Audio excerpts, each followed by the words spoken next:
wasn't there. She darted between people, bumping one. "Taxi waiting," she muttered, then made the door. She turned to see Joey bursting out from the stairwell door. Nicole started wailing too. Tracy knew that every eye was on her. She'd already started thinking about what she would do if Joey caught her. She would yell kidnap, if some brave, good Samaritan. And if there was gunfire? If she caused an innocent's death? Someone entered the revolving doors, and she jumped inside one of the partitions. Then she saw the taxi, waiting in front of the building. She ran for it. Nick almost fell as she pulled the door open and lurched inside, dropping her son on the seat and locking the door. "Go!" she screamed. She heard Joey's voice behind. "Stop, damn it!" The cabbie turned to her. "Go!" she said again, even as she heard the waver in her voice, even as she clutched the babies closer to her. "For God's sake, go!" He hesitated, then stepped on the pedal and darted in front of an oncoming car. A horn blew long and hard. The cabbie swore. Tracy Edwards Merritta sat back and tried to calm a screaming Nick. She struggled to take a normal breath, then looked back. Joey was frantically trying to wave down another cab. "Where to, lady?" "Filene's, please. Side entrance." The department store wasn't far from a Boston MTA station. She would go in one door of the store, depart through another, and disappear. Nicole stared at her, thumb in her mouth. Nick complained loudly. But they were safe. For the moment. 1. Steamboat Springs, 2002. Samantha Carroll didn't frighten easily.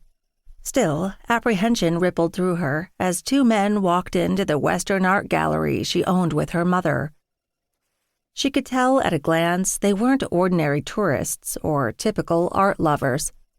They wore expensive dark suits and highly polished shoes, rather than casual slacks or shorts and trendy t-shirts.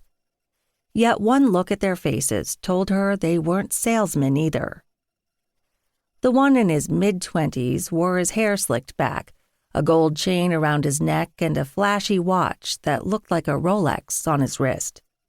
The other one had well-groomed graying hair and face. Their eyes were hard, without humor, without friendliness. They looked like hunters, but not the kind who were after deer or elk. Western Wonders was unusually empty in the midst of the summer tourist season. The last customers had just left.